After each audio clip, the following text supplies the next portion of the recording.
Hello, and welcome to this week's episode of the Making It in Asheville podcast, Western North Carolina's #1 local podcast. Thank you for being here.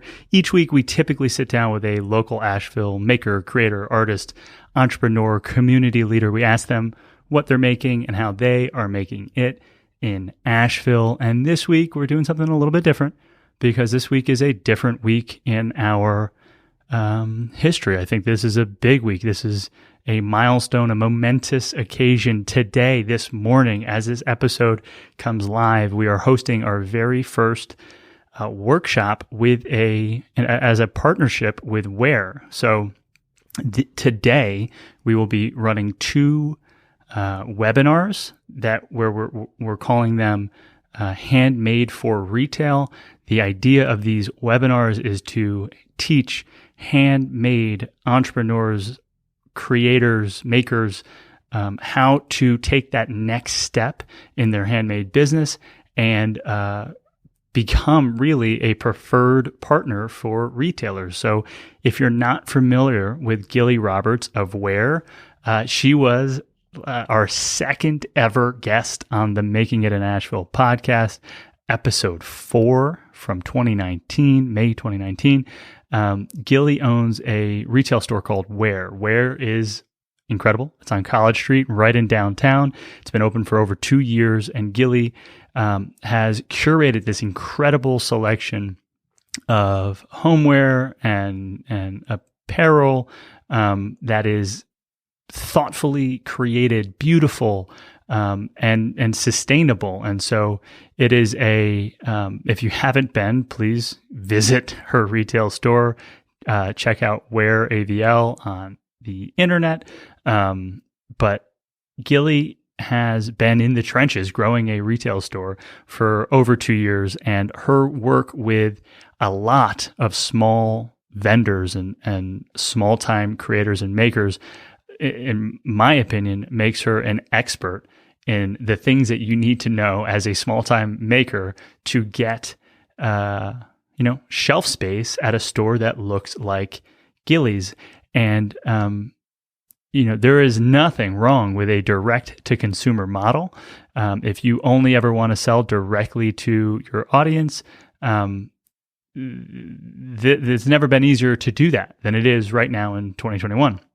That said, most makers, I think, would largely benefit from having relationships with vendors like Gillie, no matter what type of product they're creating. And so as we thought of ways to create more value for this community, above and beyond hearing meaningful and powerful stories from peers in the community, we thought that partnering with other small business owners to teach important lessons that are hard earned and hard learned, to kind of speed up that learning curve for folks like you or folks like me, that would be a worthwhile endeavor. And so this course is our first attempt really to do that as a partnership.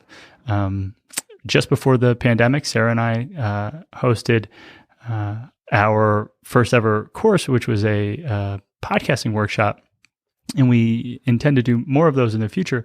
But we really think that beyond podcasting, there's some other things that you might be interested in learning. And we, after getting a sense of who is in our audience, there's a lot of small makers, a lot of entrepreneurs, a lot of creatives. We thought that this would be a great first step. And so if you haven't checked out this workshop, this webinar yet, a easy link and an easy way to get there is makingitinasheville.com/handmade. It'll open up to the longer URL. Otherwise, you can just Google Making It in Asheville, Handmade for Retail, and you'll see, who we think this workshop is for. And it all boils down to, if you're a small-time maker and you're looking to expand into wholesale relationships, or if you've not had a great success of growing your wholesale, this is a course for you. I think we've gone through it now a number of times with Gillie. I think that the syllabus is action-packed, jam-packed, I'll say. And I'm going to be so bold as to say, guaranteed to change some small businesses for folks who participate. And so, again, making it in Asheville /handmade will get you to the page. We have 2 courses today, this morning, and today is March 9th of 2021.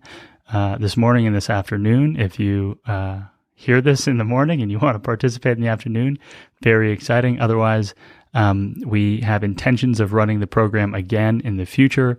Our first participants will kind of help guide what that future version of this course looks like. But I think that it is meaningful, it is powerful, and it has all of the things that we're looking to add to the Making It in Asheville community in the future. So please let us know what you think of the course of the page. If you have any things that you would like to learn, podcasting is something we can clearly teach. If there are any other types of programming that you would find value in, please reach out. Let us know. We are thinking about the next 9 months of the year, and we want to be as helpful and as supportive to this community as we possibly can. So any ideas are good ideas. Let us know what you think. And without further ado, I think we can get into this week's episode, which is a replay of the conversation that we published on May 21st of 2019 with Gilly Roberts. Keep in mind, a lot has changed in the world in the last 2 years. Definitely a lot has changed in her business, but I think it's a cool peek behind the curtain, and it's a cool trip back down memory lane on a day where, Gilly and the Making It in Asheville team are working together to deliver value to our community. And I can't start the episode without thanking and giving a shout out to our podcast sponsor, who helped keep this podcast running through a pandemic and allowed us to keep having conversations with folks in this community. And so thank you, Range Urgent Care, for sponsoring season 6 of the Making It in Asheville podcast. If you're not familiar with Range, they are doing healthcare in a way that makes sense. Healthcare doesn't always make sense, but if you go to rangeurgentcare.com or look at Making It in Asheville /range, you'll see that it is a very logical process. You know how much a urgent care visit is going to cost you. There are subscriptions if you want to, go multiple times in a calendar year, or just have the peace of mind to know that you can always be seen and served. That all makes sense. And in a time where I've never wanted to be in a hospital less, I think Range has created online visits and house calls into their model in a way that I'm proud to be sponsored by Range. I think that we think the husband and wife team that are running Range are incredible. Their growth over the last 3 or so years has been inspired. So there's now locations on Merriman Avenue. There's a location in Black Mountain, and a third is quickly approaching. And so visit Making It in Asheville /range to check out the Range offering. They have family plans and business plans, and all of them I'll say it again, make sense. And we are thankful that they continue to show up and sponsor this podcast and help us to grow our small team. We now have 2 folks on the team, production team, John and Laura. They are going to be behind the scenes at the Making It in Asheville X Ware webinar series. So John and Laura, can't do this without you. Thank you.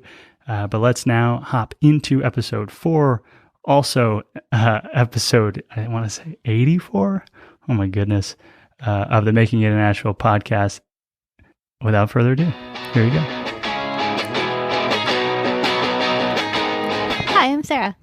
And I'm Tony. And this is Making It in Asheville, a podcast where the two of us sit down with business owners, entrepreneurs, artists, creators, makers of all sorts in Asheville, learn what they're making, and learn generally how they're making it. in Asheville. And in this episode, we interview the amazing Gilly Roberts. She is the founder and owner of a really cute Pinterest-ready, eco-friendly, sustainable retail shop in downtown Asheville called Ware. Ware. We happened to stop in on one of our trips when we were checking out the city before we moved, and instantly we used the term fell heart eyes about the just store itself. And with a quick conversation with Gillie, we knew that the place was special. And once we decided to have a podcast, we pretty much begged her for a interview, and she said yes. And again, I think that it's a pretty good interview. I think that she's awesome. And getting to dive deeper into her story and how the shop came to be and what the future of the shop looks like inspires me. I think it was awesome. Yeah, she's a rad gal. And not that it matters, but she's like a little younger than us, which is even more badass. We won't tell you how old we are. Right around 30. Sarah's birthday's in like a week. No big deal. But yeah, so anyway, we can throw a bunch of red herrings, give you a whole bunch of clues about what's to follow, but generally just check it out. She's super cool and exactly the type of people that we've been dying to meet. Enjoy.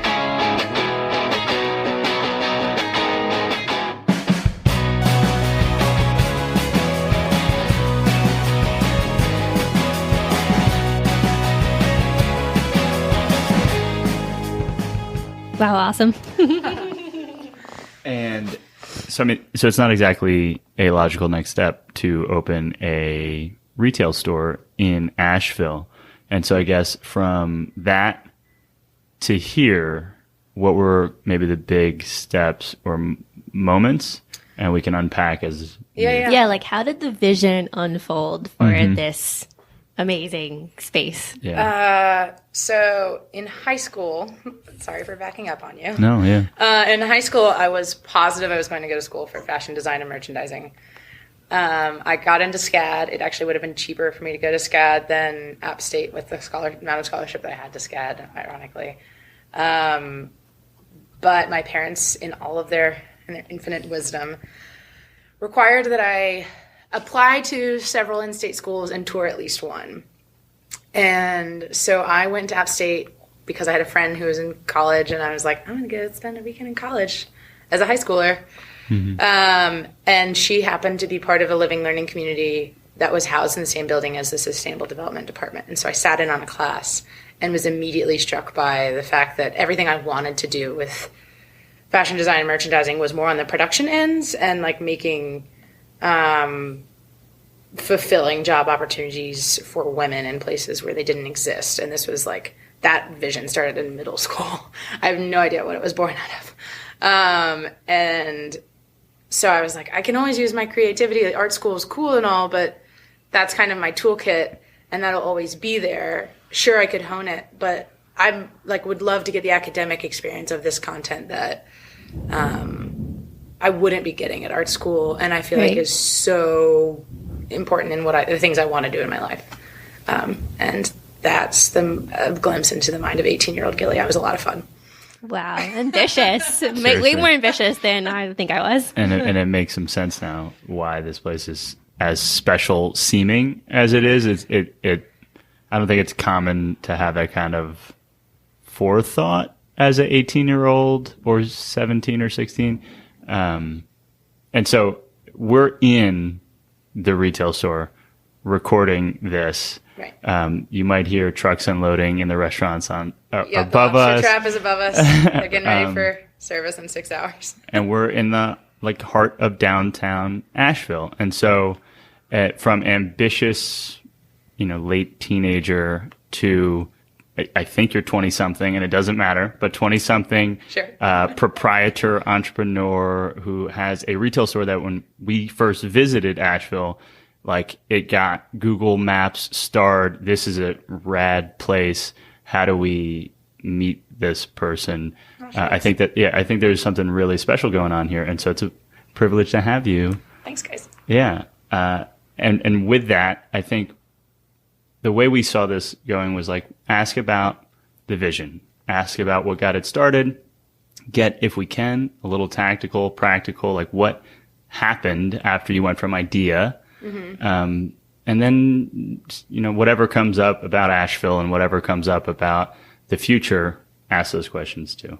And so you, at 18, made a pretty big decision to not go to an art school and say, let me get like some more of this class. If there's more classes like this class, this is the kind of place I want to be. I personally had that exact experience, went to a school no one's ever heard of because I sat in on a class and I was like, if there's one more class like this, it's probably worth it. Yeah. And so you can fast forward, you can slow-mo, but how did you get you found your way back to North Carolina and were thinking about opening a store? So at that point, when I kind of left behind the whole art school notion, I didn't actually remember that I had had any of those intentions until a couple months ago.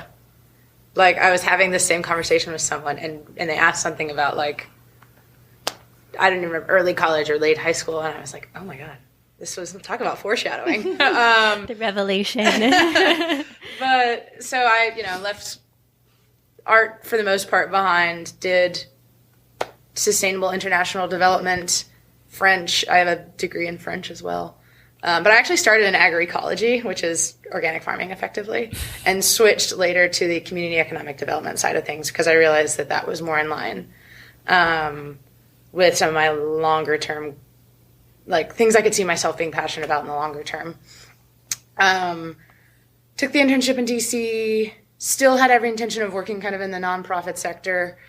But as is the nature in DC, my internships came to an end, and I was aggressively applying for paying gigs in DC and well-paying jobs in the nonprofit sector. It's just the most overqualified city in the world.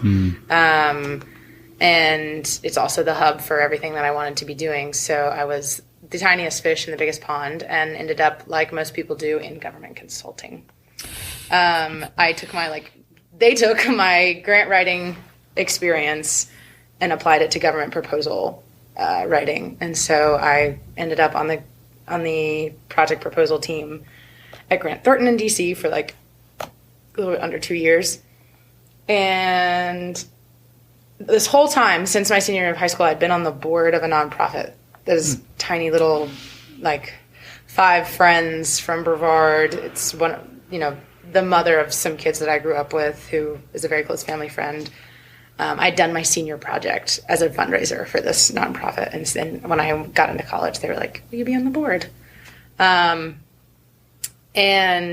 most of their work is out of Kenya. And we took a trip to Kenya January 2017. And realized that to launch the next program that we wanted to launch, we were going to need somebody on the ground, and my hand went up. So I quit my job in DC a couple months later, gave myself a bit of a buffer to do some travel to visit friends that I hadn't gotten to visit in years, and help my dad, who has an investment banking firm in Brevard. And then I'm in Mexico with a friend, and I get a call from Kenya, and they're like, so political instability is getting kind of tense here, probably safer if you stay home. And I was like, cool, thanks, I already quit my job. But actually, thank you, because I'd rather be safe than in that scenario. Basically, they were more worried that I'd be a liability because I would have been living at the orphanage we worked in, and they didn't want the kids to be further targeted for anything because they're already in an affluent area, and it's not a particularly affluent community. So, obviously, it's an orphanage. And so my friend I was with at the time is the kind of friend that most of the time you love, and every now and then, like, you hate to love, because he's like, why aren't you doing the things you want to be doing? Just like repeatedly poking me, like, okay, so what's next? Like, this is an opportunity. Like, stop looking at your feet. Like, you've got things to be doing, kind of thing. And I would give him excuses, and he'd go, cool, what's the workaround? And so we had lots of, like, bang your fist on the dashboard car conversations as we drove around Mexico. And eventually I came to decided that I was actually going to move back to Mexico and start a line like a lot of the ones we carry in Ware. Or I carry, whatever. I speak in third person a lot because it's community. I do it when I'm doing marketing materials, and sometimes it transfers to actual speaking terms, and it's kind of awkward. And people are like, "Who's we?" I'm like, "Well, no, it's me." And honey now. So, anyways, yeah. So I was gonna finally launch, a company like the ones that I had thought about in high school, but on a smaller scale, working with artisans in Mexico. Using his existing connections, and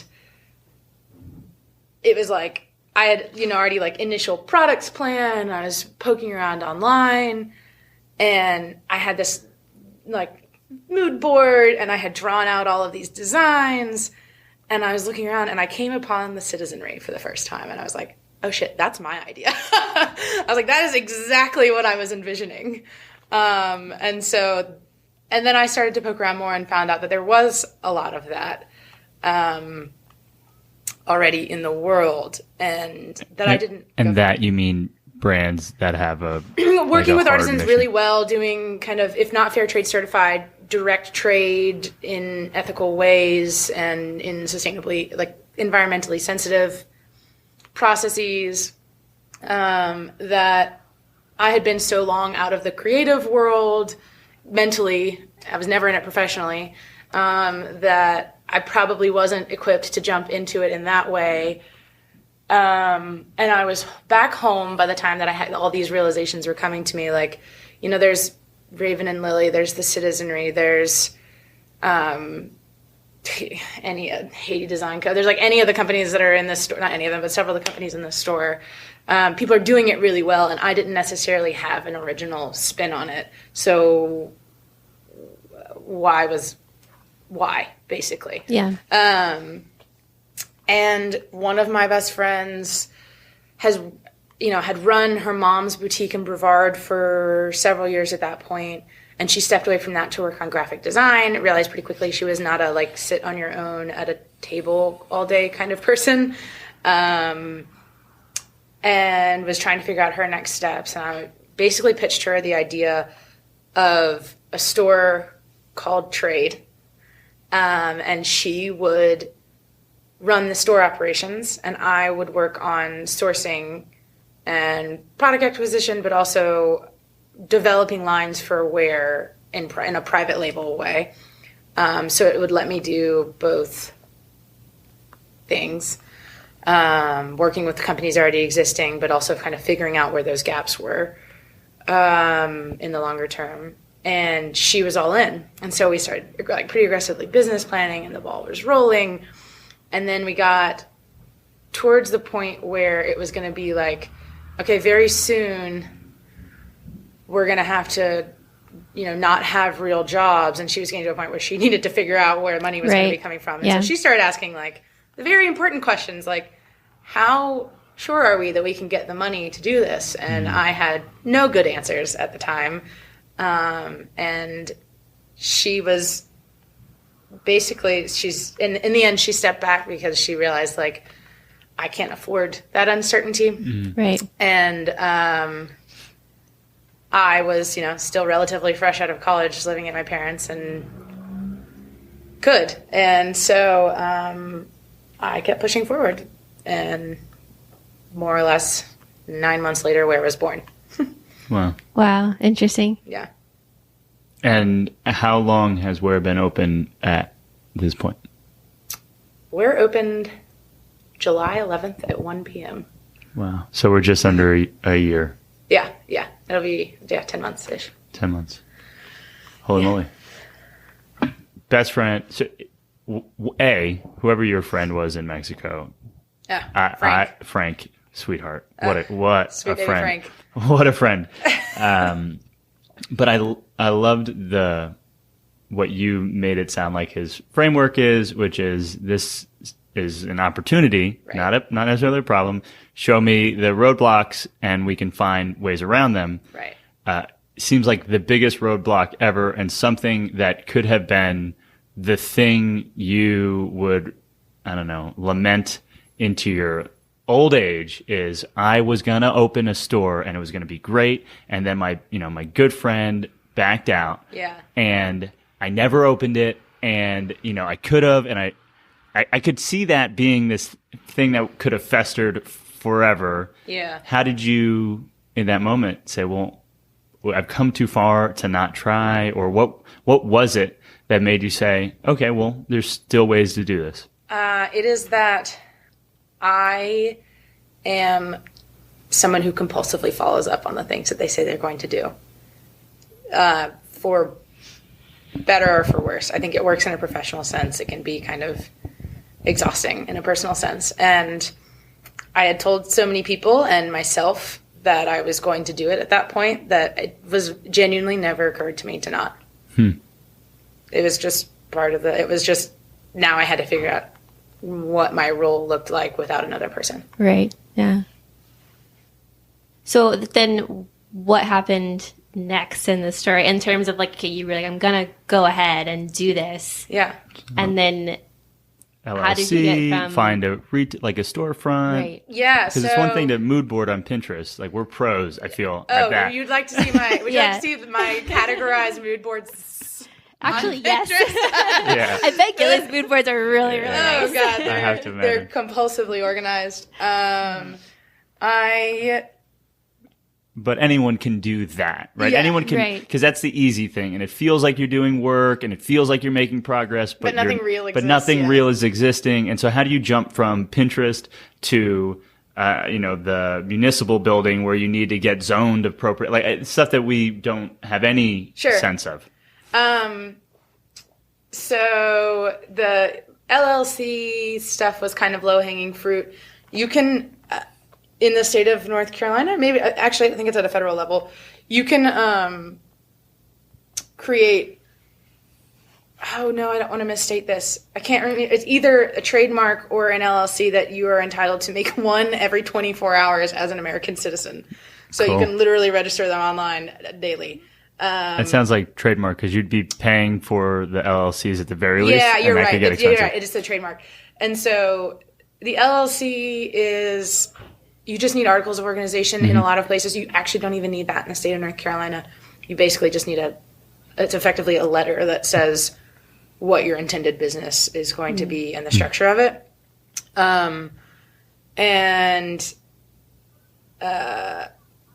And there's kind of a lot of mobility within that, because if you create the LLC, you can file to have it changed to an S Corp or a C Corp or whatever you need it to be to more specifically suit the structure you need.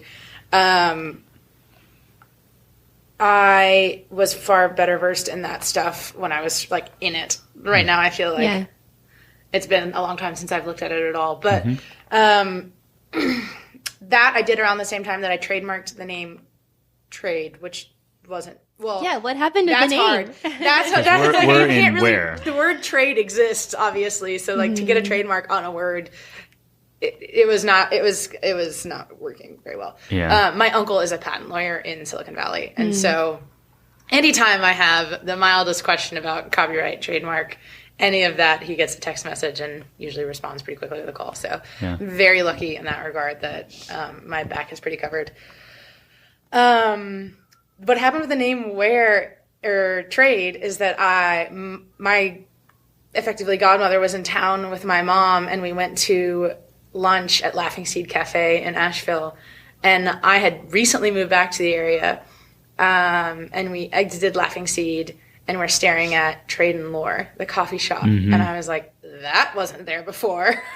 And I can't open a store named Trade where there's a coffee shop named Trade and Lore. Like, I remember the confusion when Old North came to town, and Old North State Clothing Company still existed at the time, and they were downtown. Wow, okay. They're not here now, but at the time it was like, they were more like kind of a boutique-y REI kind of thing, a little bit higher end, and a little bit more streetwear centric, but, or sportswear.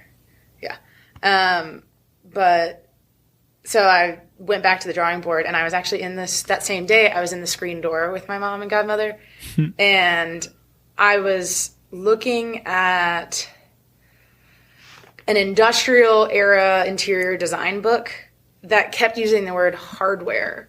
And I was thinking, like, my initial intention for Ware aesthetically was like kind of your mom and pop hardware store. And that was supposed to reference like the utilitarianism of the products and the functionality and the like kind of workhorse quality of everything. And obviously that didn't stick around. There's a lot of beige. I have a friend who walked in and every time he just shakes his head and he goes, so much beige. But like the paint color is called lambskin. So not too many hardware stores repping the lambskin, I don't think. But anyways, the word hardware I was playing with a ton, and I ended up somehow just kind of taking Ware as a concept because it also felt like it referenced kind of selling one's wares in order to support yourself, but also still was part of that hardware functionality and utilitarianism, for lack of another word.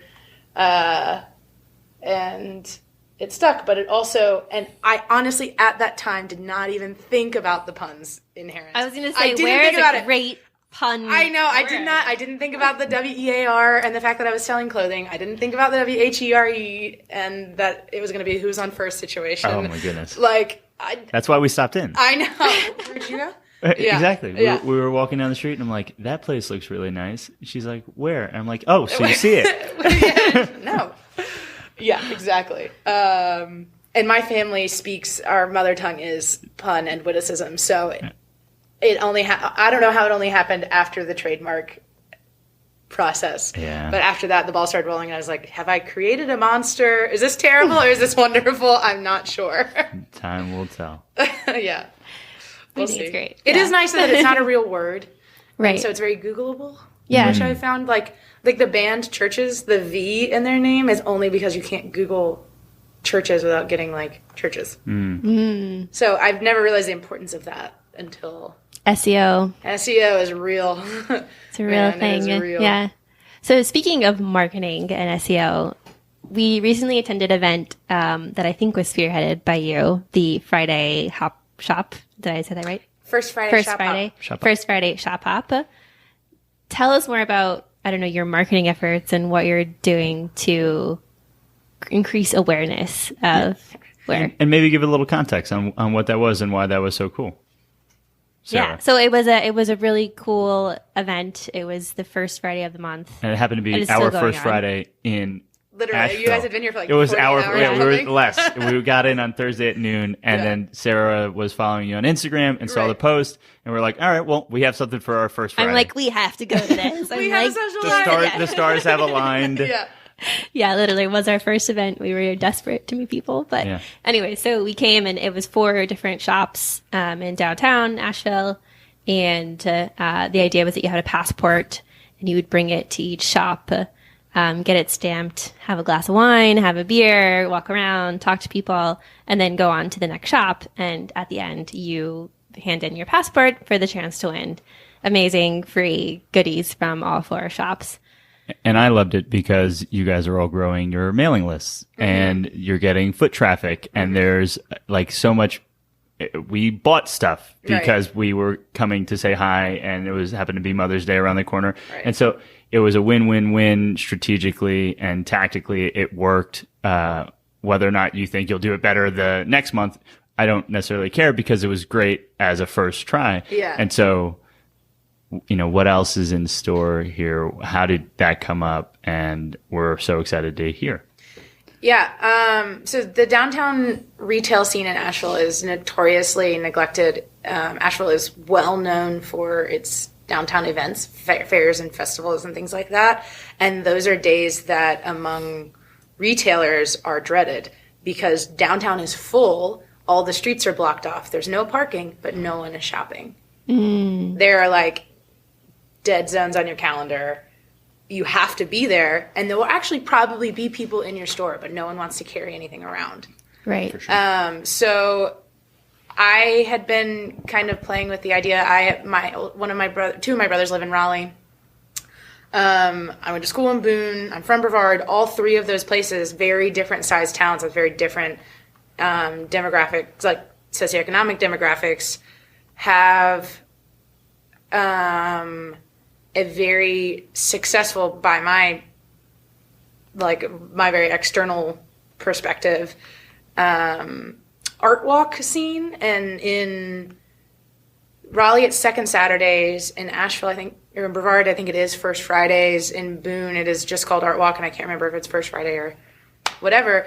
And basically it's usually gallery run by those groups, and then Asheville has a gallery run first Friday, but in Brevard, all the stores are usually open late as well, and people do kind of mill about and eat and drink and shop. And I was trying to figure out a way to kind of kickstart that here, because it existed for the galleries, but they're doing, the folks running that are not the people with the successful social media platforms in Asheville.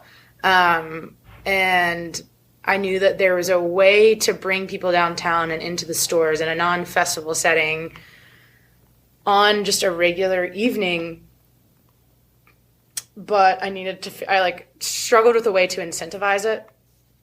And I have this thing where I will ask somebody to help me brainstorm, but what I'm really asking for is someone to let me talk at them. I don't really need input. And so I sat down with my employee, and that was probably her first experience with it, because she would say things. I'd be like, sure, no, what we're actually going to do. And so I just kind of kept going, and I came up with the idea of the passport, which actually I may have not given her enough credit there. I actually think that was inspired by something she said that I changed a bit and was like, maybe not like that. But yes, and exactly. Yes, and. I would need to be better at that. No joke. Not making friends the way I'm going about it. But so I was like, we're gonna do, like shop walk, basically is what I was calling it at the time. I was like, and we need this concept like a passport, because there has to be a way to make sure people go to all the participants. Yeah. And I was like, and the only people I know who are store owners in Asheville are these three other stores. So we're going to start with the low-hanging fruit, because these are the people I can contact today. Mm-hmm. And we are going to force people to go to all of the locations, and if they'll let us, we'll get them drunk. And so, and so I knew, like, Hazel 20, I know Lexi. East Fork, Alex Matisse had come in when I'd had a concert in the store like a month or so previous, and I'd been like, hey, I kind of have this idea, and he was like, yeah, here are the email addresses, write them, like, that sounds great, we're in. And I hadn't brought it up to Jack at Old North, I don't think, at that point, but I have a direct line to him, so it was easy for me to be like, hey, this is the thing I want to do. Please tell me you're in. And everybody was very excited about it. We got together and had a meeting where basically we decided that the concept of having a passport, while I really desperately wanted a less cheesy name for the card. It was corny, but it worked. There was nothing better. And the better name we came up with was Shop Hop, and we all kind of like giggled about it for a while, and they were like, probably there's nothing better. Like if the people are going to remember it, even if it's cheesy, whatever. Yeah. So it was like, once you get everybody in a room and people want to do it, it became very easy. And so the idea is that we're doing it the first Friday of the three, kind of what we're calling summer months, May, June, July. And then at the end, we're going to draw one of the passports. And you get, the winner will get basically $400 worth of product from East Fork, Old North, Hazel 20 in here. Cool. Well, we'll be back. Yeah. Sounds good. You can enter 3 times, and you can both enter. You know the rules. We have it. two entries so already. Far. Yeah. The odds are in your favor. Lots of couples were like, no, we're just going to do one. I'm like, you dumb. Yeah, silly. I once won a Samsung book reader thing at a event where there's a car dealership that was raffling it off. And I went at the very end and I was like, how many people did this today? Yeah, and they're exactly. like 7. And I was like, well, I'm in. Give me 1 second. And I put it in and I won the reader like 20 minutes later. So by the time you listen to this in your earbuds, there will be more First Fridays, and it will only get harder for you to win. But Sarah and I got in early. Yeah, So, there's still hope. Also, like, bring your friends who don't want the stuff. Yeah. And who want a social life. Exactly. I'm not opposed to that. And so we had great conversations at all the shops. So your friends are cool. And, I'm a fan. And we appreciate the idea because we got to meet some really awesome people too. Definitely. Yeah, since then a couple of stores have been like, hey, what about me? Why isn't everyone involved? And I'm like, dude, everybody's invited next year. I just had to get this ball rolling. Like, right. I would love for it to be that there are 30 shops participating, everyone downtown's participating, and you only have to check off 8. Yeah. Or 4 or 5 or whatever. Yeah. But we started with, again, low-hanging fruit is my cup of tea. Well, and also it's like, I mean, how many shops in a certain amount of time? You have to extend the time, I think, because to go to 4 shops in 2 hours. I mean, we talked a lot, so the way that we go to shop. That's probably the issue. But Depending on your level 30 of minutes social at each. Yeah, if you're just going to get your steps in and get stamped, that's one thing. But to actually meet the people, right? And have it be worthwhile, I can imagine it get really taxing on your end. But for us, it was a blast. It was fun. It was easy at that level. I have a feeling that it's going to start, like, next time. I had dozens of people reach out and say, I can't wait to do this next week. And I'm like, do I even have dozens of followers on Instagram? So. And your brother was rocking. Yeah, my little brother played. And then next time, you guys are getting the inside scoop, will be one of my childhood best friends who is also a musician from Brevard. He is incredibly talented guitar player and singer. Cool. So he'll be jamming out next Friday as well, or next first Friday. Awesome. Yeah. So you get free drinks, free music, free time with Gillie, who's amazing. So, which was awesome. And so, I mean, what else? Our other questions, marketing wise, is like, because it's one thing. I just see that there's so many different levels of distinction, right? It's one thing to open a Pinterest board and come up with an idea. It's another thing to open an LLC. Mm-hmm. Right. And so a thing that we kind of jumped over, which is fine, is so then how do you find a location and did you go bank funding or right? So those questions. But in marketing, it's one thing to have a cool Instagram. It's another thing to see marketing be successful and get close to quantifying success. Some digital marketers can be more successful than others in actually tracking like a user's journey to checkout. Most people aren't there. So like, what is working in year one of a retail store? What are you focused on? And what have you seen any levels of success in so far? The cliche response would be like, great question. Let me know. Yeah. 'Cause the marketing piece has from the beginning been the part that I was like, the minute I can afford to hire somebody, they are taking all of that off of my plate because I don't want to touch it. I literally had an Instagram for maybe a year when I opened the store, had never used a hashtag in my life. Pound tag? Yeah, I'm like, what? I actually heard some. Never mind. That's not the purpose of the podcast. Never mind. Yeah, we're still PG. I don't think I've cursed on a podcast yet. I might have. But. Never mind. Okay. So all of that is to say that I'm slowly figuring out things that work for Ware. The most important thing that I've learned in terms of marketing materials, and I think it's especially true for Ware because it's especially true to Ware's values, is that anything Ware produces as content is intended to serve its audience functionally. So all of the information on the Instagram, all of that, I've had marketing professionals tell me you need to have an active blog. Any of these Instagram posts could be a blog post, and I'm like, that's cool. Have you heard the word bandwidth? Right. I am doing a lot of things at once, and just to get this blurb attached to a picture that I don't hate is more than I have time for right now. But I am very good at, like, I'm a horrible salesperson, but I am very picky with the things that I bring into my life. So it's and I'm also I make it my job, long before I had a store, to know everything about the things that I bring into my life. So I really just translate that to copy and disseminate it. As far as the internet will take it, the Instagram has been the number one thing that people say, I've been following you on Instagram, came into the store, or I saw a post by someone that had bought something here, came into the store.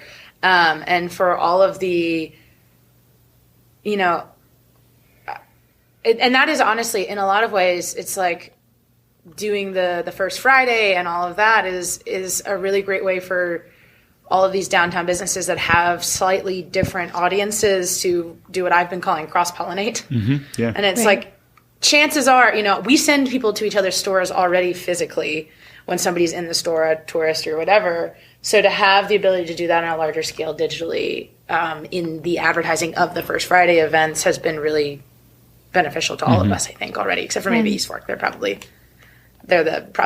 taking us all on as charity cases, but it's fine. We're grateful and we love them, and they're doing great work. So I, if you haven't noticed, speak very anecdotally, so that's why we didn't get to answering all of the formation questions. Funding wise, so I mentioned that my dad has an investment banking firm in Brevard, but the size of the equity raise that I was doing for the store initially was so small that it doesn't qualify to be what is called a registered deal is not the word. I can't even remember, a registered. It's not, investment. It doesn't, well, yeah, it's exactly. It doesn't have to be a registered investment, meaning you don't have to file federally. Every state, though, because when it's unregistered, every state has different qualifications. Mm-hmm. Some say you can only raise money from less than 25 people. Some say you have to raise money from less than 10 states. It has to be under a certain dollar amount. You can only advertise it in certain ways. You can't send general solicitations about any of this kinds of thing. And they need to have X amount of personal wealth or when it's unregistered, it's less. Yeah, they don't have to be what's called a high net worth individual. Exactly. Okay. They have to be fiscally responsible by the fundraiser's judgments, which is that's kind of a dangerous thing to put in people's lap. But again, small amounts of money. And the idea is that all of the money could disappear, and if they're not as fiscally responsible or someone who has proven to make X amount of money, they might not know that, and people have been taking advantage of it. Right, exactly, yeah. So they when you're raising, $250,000 plus, which is very small raise actually by investment standards, you are set to the expectation that you have to be raising money from people who are incredibly wealthy so that the money they've invested does not put them at personal risk. Right.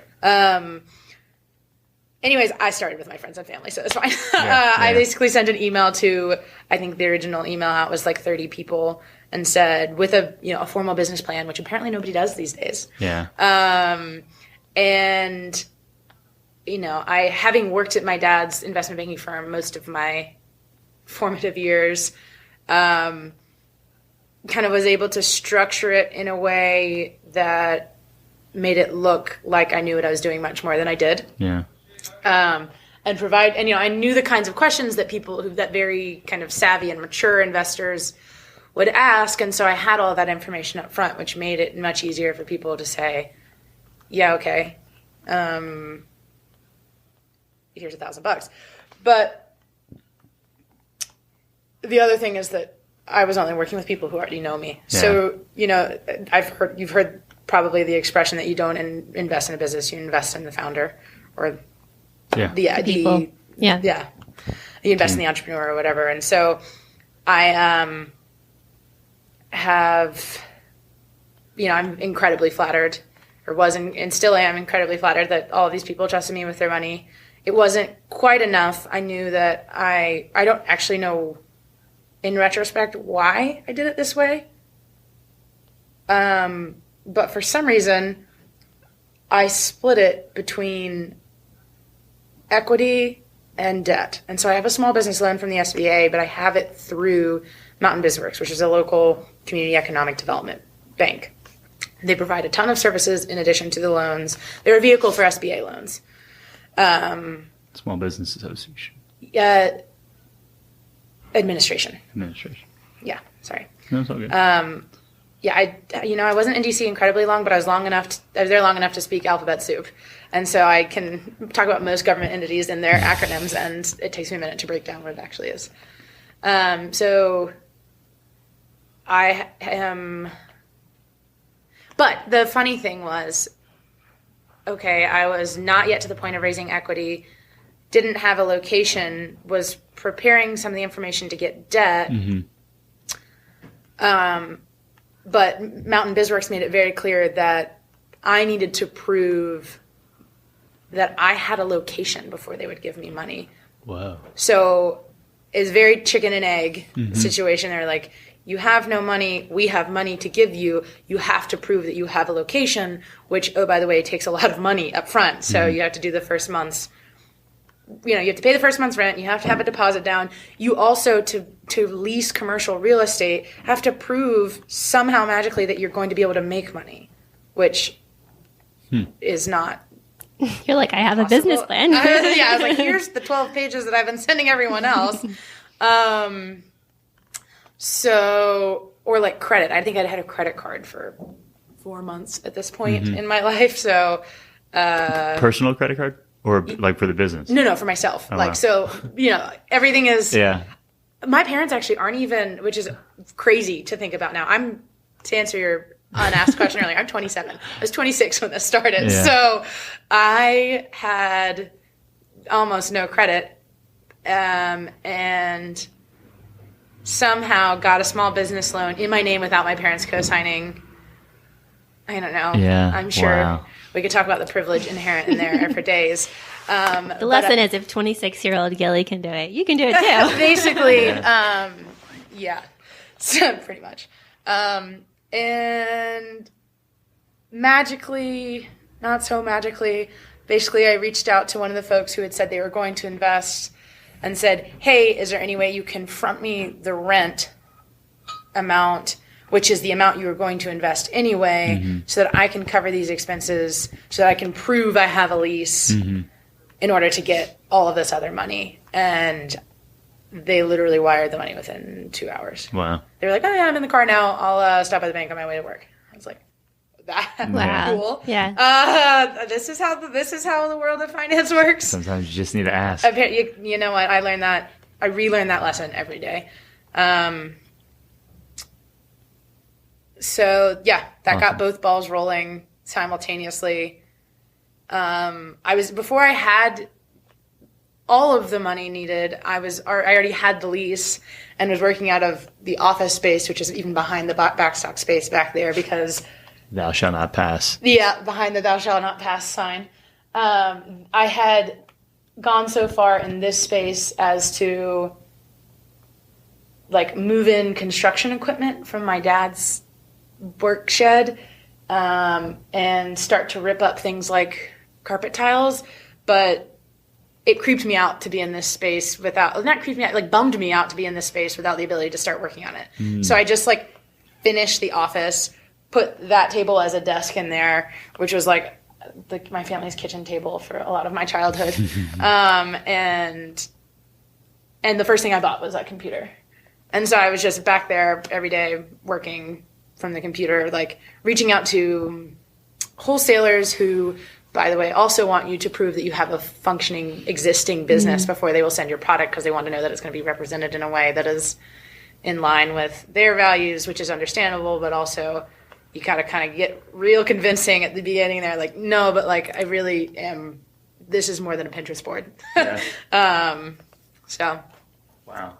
yeah, there's lots of chicken and egg situations when you're starting a business. Because you got to leap before the net in it's a half a dozen different points. Right. Just believe that it's going to work out. And it did. So Yeah. No harm, no foul. So I have a question, because you posted something the other day that really struck me as powerful. Okay. And it might have been re-quoting somebody else, but it had to do with sustainability and the idea of doing what you can. Yeah. So with that being said, what's your advice for people who are trying to be eco-friendly or more sustainable in the world that we live in? Sure. I always say that Ware is not a resource for people who are doing it perfectly. Like, Ware is not a great resource for people who are already considering themselves living a zero waste lifestyle. But Ware is a great resource for people who have questions.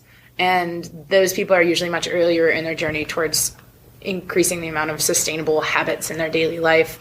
And that's mostly because I feel very strongly that there's a quote that was kind of circling. I always think the internet at large, but I'm also very aware that it is really just the sustainable internet at large, at small, that says the world doesn't need 15 people doing zero waste perfectly. It needs 15 million people doing it imperfectly. Not 15 million, probably more like 9 billion, but 1.5 billion. Yeah. So that's to say that, like, the first step, again, this keeps coming back, but I'm really all about starting from the low-hanging fruit, because if you don't start somewhere, you can't start, right? So, and nobody's going to do it right or perfectly the first time. And I find that it's easiest to talk to people in terms of, like, what is the thing that's most attractive to you about this lifestyle that is alternative to what you're doing now? So what, like, is it carrying around a copper straw in your purse? Is it using bar soaps and shampoos and having, like, an Instagrammable shower? Honestly, if that's what it is, that's fine. Let's get you some eucalyptus up in your shower. Yeah, let's get you some eucalyptus in your shower. I got your bars all day, and Instagram it. Like, get that whatever gratification it is you're looking for from it initially. Cool, it has the same net effect. And I have not found a case where that isn't a snowball situation for people, where they now move on. Now that they've found that, like, okay, that didn't impact my life in a way that was impossible to sustain, for lack of another word there. So what is the next thing I can change? And then they come back to the store, or they send me a message on Instagram because they don't live here, and we talk about the next thing. And I have, again, not a very good salesperson, often send people to other companies. I'm like, here's the exact thing you need. I don't carry it for X, Y, and Z, but this is what you need. It fills that niche for you. Perfect.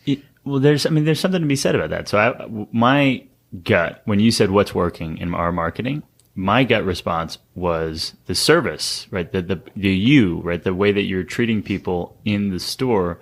And there's this whole world of, oh my goodness, now I'm missing the term, but the idea behind it is, if you can be the domain expert in your customer's perspective, that sets you in the position to not have to sell, because they just implicitly and explicitly trust you.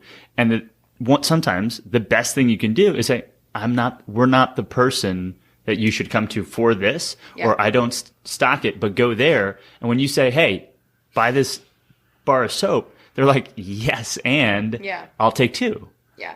And that is actually incredibly powerful marketing. I can't think of I can't either, but it is something I've fallen into pretty naturally. It's like I've always been and continue to be the person that my friends turn to, or who, like, give me a reason not to spend my money on this thing. And I give them a small list of reasons why they shouldn't buy it. And then occasionally when they find something, or I find something I like, and I send it to them, it's like, they know that it's past all of the serious gatekeepers. And so that obviously translates really well in this setting. But it came very naturally to me.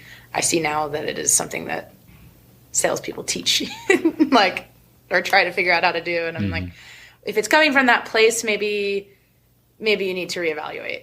Yeah. Like, if the goal is sales, that can be good in the short term, but long-term success, I think, is very much based in trust. Yeah. And that's not something. I was watching the Brené Brown Netflix piece a couple of nights ago, and it's like, is it trust or is it vulnerability that comes first? And it's like you prove yourself and you get a little bit more trust, and then you prove yourself and you get a little bit more trust, and it's like, it's not something that happens immediately. So it's not something that when I'm, trying to figure out like, how do I make sales double this month?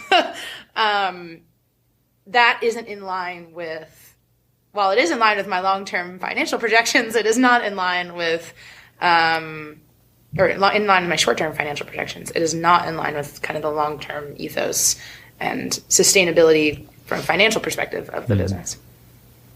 Wow. That's super powerful. Yeah, Brené's one of our Yeah. spirit animals. Yeah. Yeah, she's good peeps. I don't even know her. Yeah, well, we got to get her down. Yeah, for into the next Asheville. podcast. We'll figure it out. Okay. She's not even from Nashville, but Yeah. She's not running She an can Asheville make it in business. Nashville, I have no doubt. Oh, sure. yeah, she can make it anywhere. Well, I think we should wrap up with some of our. Yeah, we just had a couple Asheville questions because we're Okay. still very new to town. Yeah. And so I think one of the questions that I remembered us writing down is, all right, so you have a college friend who grew up in, let's say, New York State, and she's on her way down for a weekend. Mm-hmm. What do you do? Imagining that you're not An afternoon, like, working wait. the whole time. I Imagining you're not working usually the whole time. tell them that I'll see them at 7 when the store closes. Which is fine. But like, where would you tell them to go? Yeah. What would you do with them after 7? Yeah, so during the day I usually tell people to poke around, obviously downtown. I almost always send people to my favorite brewery. I'm not a beer drinker, but I am an avid connoisseur of veggie burgers, and the best one I have had in the world in my life is at Bramari Brewing. Yeah. And where is that? Bramari? Bramari is on South Slope on Cool. Hawks, and yeah, it's on South Slope. South Slope. All right. Yeah, right across from the Rum Bar. Right Okay. there. Yeah. You know what I'm talking about? Anyways, they also have non-beer. Yeah, that's all. Every emergency vehicle in downtown Asheville has to take to go College to Street College Street. to get out of here, and it's kind of an alley where everything bounces around, so it gets very loud. Yeah. This is recorded on location. In case you just skipped ahead. Yeah. We're in Ware, College Street. Don't have the address. We're where? Yeah. So Ware, located between Market and I don't know the street names yet, but We're on College Street. Yeah. We're on College Street. Looking Where? at Lincoln. Where?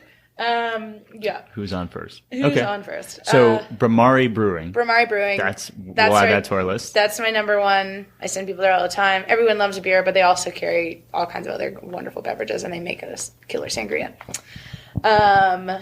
If I get the chance, we'll take someone to an Asheville Tourists game. Nothing like a Thirsty Thursday in Asheville. I don't know what the Asheville Tourists is. The name of the baseball team or something? That's the minor league baseball team. Fun. In Asheville. Tourists. They feed to the Love Colorado it. Rockies. Yeah. Cool. Mm-hmm. Yeah. They're the Teddy Tourist is the mascot. He's a big teddy bear with like a camera around his neck and a Hawaiian French shirt. Oh my gosh! And for those who are listening, there's a lot of tourists in Asheville, right? Yeah, So but I there imagine haven't that's been why. that many tourists for as long as Teddy Tourist has been around. Like, we This were is not a hot tourist destination when so that started. It was funny. kind of ironic at the time. Speak it into reality. Yeah, they said- made it said the happen. baseball Like, team. that is Right. manifesting at its best. What else? I'm from Brevard. Brevard is known, the nickname for the county that Brevard is in, Transylvania County, is Land of the Waterfalls. So I think there are more waterfalls per square mile than anywhere else in the continental U.S. What? We also have white squirrels that are albino and a music festival for them. So I usually take people to Brevard because it's like the quintessential like small mountain town experience, but also it's some of the most stunning hiking.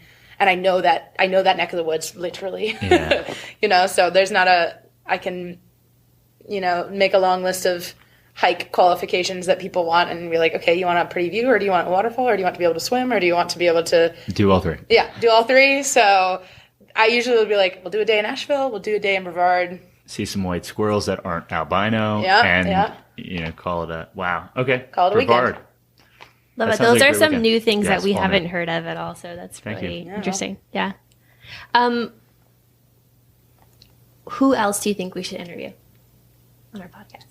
Well, it seems like Can you the other nominate 4 someone? passports, they're Sure, going to get emails yeah. from us. So the other 3 Jack of Old North is particularly, he's such a fun guy to sit down and just like. Our conversation with him almost had us miss East Fork. I'm not surprised. Once you get rolling with that guy, literally. But when Ware was like a fledgling of an idea, I sent him an email, having never met him in my life, and said, "Hey, can I take you to lunch and pick your brain?" And he said, "Sure, why not?" We went to Mela for 3.5 hours. Yeah.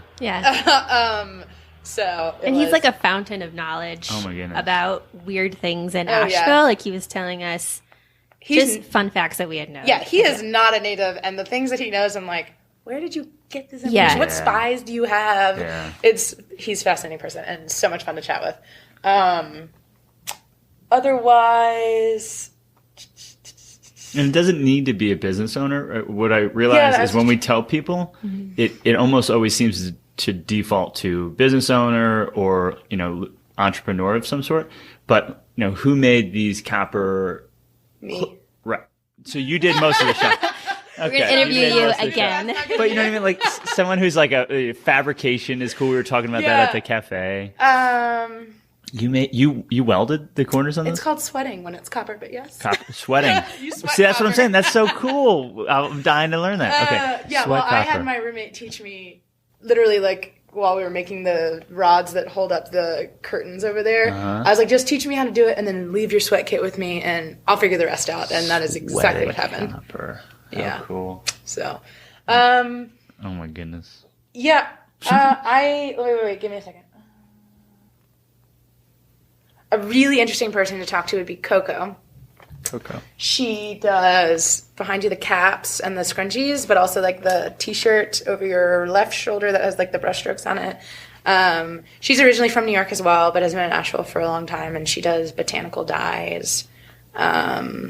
She's an incredibly talented botanical dyer, but she also she's a dancer and does a lot of fascinating kind of movement art installations. And is very tied into the creative community in Asheville, but also the kind of more functional side of it. Like she's very well connected with EchoView Fiber Mill and all of those folks there. And Coco Villa is her name, Villa. And her clothing line is Somos by Coco Nuco. I'll spell it out for you. I was going to say, you're going to have to say that again. It'll all be in the show notes. Yeah. Coco Villa. All right. Yeah. Also, like the restaurant world is a really fascinating in Nashville. If you guys haven't already dipped your toes in there, that would be like highly recommend. I'm not very well connected in it. I have one like friend from Brevard who is in it, and that it would be something I'd be happy to share. But other than that, I'm not very well connected. Cool. And then just my question. I mean, we went to High Five for coffee. Yeah. Is that generally your pick? You could roll a ball to any coffee shop and to them specifically. Yeah. There is no better coffee establishment in Nashville. I'm sorry, Asheville. I know there are a lot of coffee in Asheville, but Asheville hasn't actually had, regardless of what it might seem like, to a connoisseur's taste coffee scene ever. It's had the aesthetic, but not the actual kind of more culinary attention given to it until High Five came on the scene. And they use Counterculture Coffee, which Counterculture has a training center here and all of that. So that's all kind of helps build what they've got, what they're offering. But yeah, I can't recommend anyone more highly. They also sell my straws, so it's a win-win. They're wonderful people. I have long considered them my colleagues because I go in there first thing in the morning, and I usually see them at some point in the afternoon, and otherwise I'm alone in the store. So they're my coworkers, for lack of a better term. Anything that you thought that we missed that you would, if we could go back, you'd want to just like throw in? Okay. Trying to think.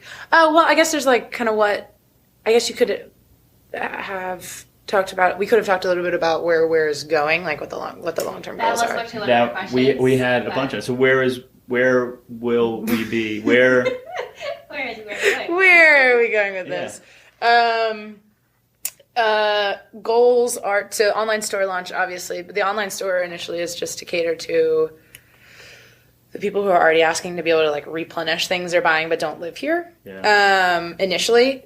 But the real like long-term goal is with the online store is to build that out and have the Asheville location kind of be the flagship store and it be more of an online resource, but kind of a destination, and the website be a serious information hub for sustainable living practices.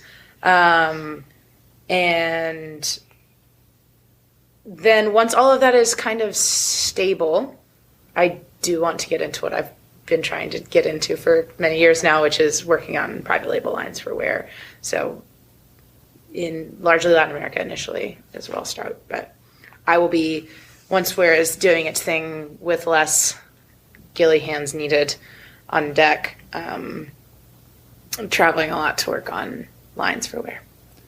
And when you say that, you mean you'd have things being produced in Latin America and sold here. Yep. Cool. That's really rad. So Ware will be a label as well as a store. Love it. And are you thinking other storefronts? Because you said this would be HQ or flagship. Yeah. Flagship. I am not committing to one idea or the other. My dream world would be to not have the complication of another physical store for literally everything, for it to be an Asheville-based business and everything happens out of Asheville. But it is kind of like as Asheville grows and its tourists draw, like, oh, by the way, the only, like, I shop at this store online, like, I could also go to the physical store kind of thing. Cool. Yeah, there's a bunch of stuff that I can think of that lives in that space in my mind that I've never seen this store, but I follow them. And right, exactly. If and when it comes time to buy, I'd consider them.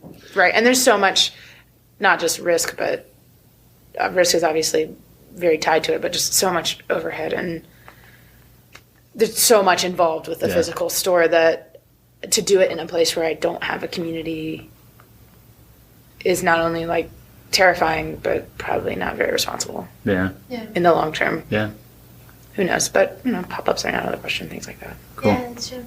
I know it's funny. I like not laugh, but I love how some restaurants have opened in downtown Asheville and then now West Asheville, North Asheville and South Asheville. I'm like, guys, it's all like 10 minutes away. But they like 9 Mile. 9 Mile has a line. There's not. You can't go to 9 Mile for dinner at any of their locations and not wait in line. Yeah. So it's more. They don't take reservations. Yeah. It's always capacity based. Biscuit Head. Yep. But it's still just funny to me. It is hilarious, and it is because all those things have become tourist destinations as well. So they're not only serving local, but they're trying to keep up with foot traffic from tourists. Mm-hmm. And where can we find more about you and Ware on the internet? Wareavl.com is the website. That's WareAVL.com. And that is not currently going to let you buy anything from the store unless this is posted sometime after my very specific launch date of mid-June, which is when online store is coming. Forthcoming. Exciting. Yeah. Nice. The Instagram is Ware, WARE.AVL. And that's AVL, like the Asheville airport code. Mm-hmm. So. Right on. So we will make sure that all of that is linked to conveniently from our website, makingitinasheville.com. Will be /004 for this episode. It'll be longer once it expands. Mm-hmm. We're using high-tech stuff here, 301 redirects. But this is awesome. Thanks, guys. Thanks. All right, so that was our interview with Gilly Roberts. And she's rad. So if you have any questions about the episode, want to click on any of the links of the things that we might have mentioned in this said episode, go to makingitinasheville.com/004 or /podcast and just look for the link with Gilly Roberts. And while you're there, if you know of anyone that you think we should interview, including yourself, feel free to fill out a podcast nomination form or interview nomination form, whatever it's called. Yeah. And so where would they go? To the podcast page. And where should they go? to Ware. That's right. On College Street, Ware. It's getting confusing. I hope you guys loved it. We'll see you next Tuesday or so with our next interview. But until then, take care of yourselves. Be good to people. Love you, mean it. Great episode. High five.